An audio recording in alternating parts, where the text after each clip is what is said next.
There's one word that sums up Ferrari's 2025 Formula One season better than any other, and that word is Leico.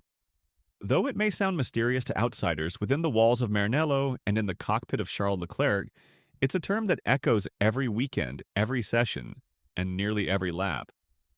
At the most recent Austrian Grand Prix, its usage reached unprecedented levels. "We need Leico every lap" is something Charles was told over and over again. His response summed it up simply: "That's what I am. That's what I do." But what exactly is Leico? And why has it become such a defining characteristic of Ferrari's season? Leico is Ferrari's internal shorthand for lift and coast, a technique used throughout the F1 grid for various performance and efficiency reasons. The concept isn't new. It's been a staple in Formula One for years, helping drivers save fuel, manage energy deployment, and protect tire and brake wear. However, what sets Ferrari apart in 2025 is not just how often they're using it, but why. For most teams, lift and coast is a tool used sparingly, an optimization, not a necessity.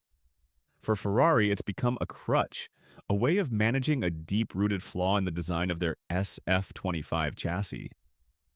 This flaw doesn't lie in the fuel system or engine mapping.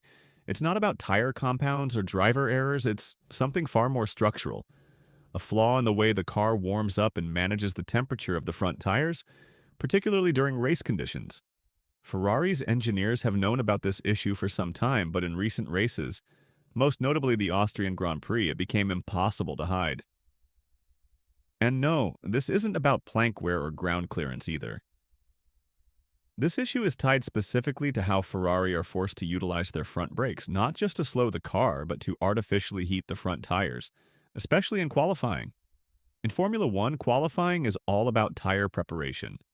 If the tires aren't in the correct thermal window, when a driver begins their flying lap, performance will suffer dramatically. For Ferrari, getting the front tires up to temperature has become a critical challenge. Their solution? Overuse the front brakes. Intentionally heat the brake discs and calipers in a way that transfers heat through the rims and into the tire. This method helps them extract peak tire performance over a single lap. The problem? That same aggressive brake strategy has a serious downside during the race. Once the race begins, the very thing that helped Ferrari in qualifying, excessive brake heat, becomes a liability. If the tires overheat during the Grand Prix, grip falls off, tire degradation accelerates, and overall performance plummets. It becomes a race-long balancing act. Heat the tires enough for one-lap pace without sacrificing long-run stability. This creates a catch-22. They can't afford to qualify poorly, but they're also hurting their race stints by doing what's necessary to qualify well. That's why Leico, Heli, brake migration, on the other hand, is more dynamic. It adjusts the brake balance automatically as the car decelerates, shifting the distribution to optimize stopping performance and reduce the chance of rear locking. This system is governed by the car's brake-by-wire system, a vital part of modern F1 hybrids. Ferrari's problem lies in how aggressively they have to tune both these systems, along with their front brake cooling ducts, just to generate enough heat during qualifying.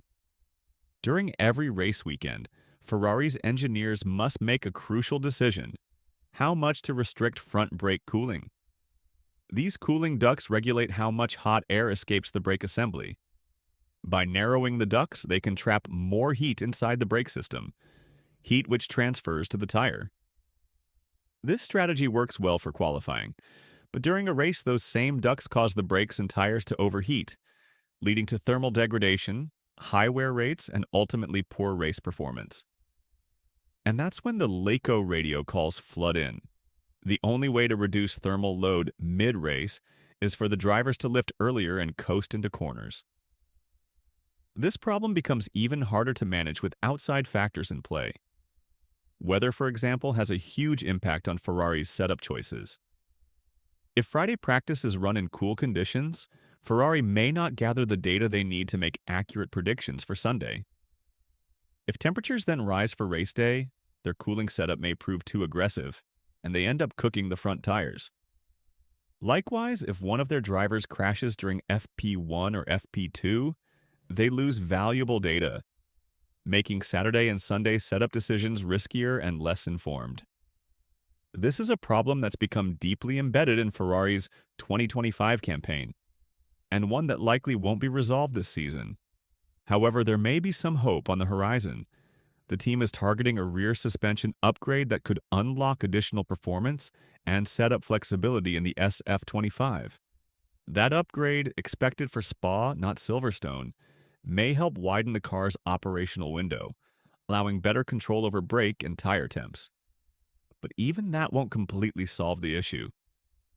Looking further ahead to 2026, when Formula One transitions into a new generation of cars and power units, this issue will still be relevant. While everything from the chassis to the engines will be brand new, external factors like thermal tire management, brake temperature, and cornering loads will remain just as important. If Ferrari can use the second half of 2025 to test solutions, even if they're only 75% effective, it will be a critical head start heading into the new era. This makes Leico not just a 2025 problem, but a technical riddle that could influence Ferrari's competitiveness for years. Fixing it isn't just about this season's results. It's about preventing a similar Achilles heel from holding them back once the 2026 rules come into effect. If they get this right, Ferrari could finally deliver on their immense potential. If they don't, Leico might become a symbol of yet another wasted opportunity.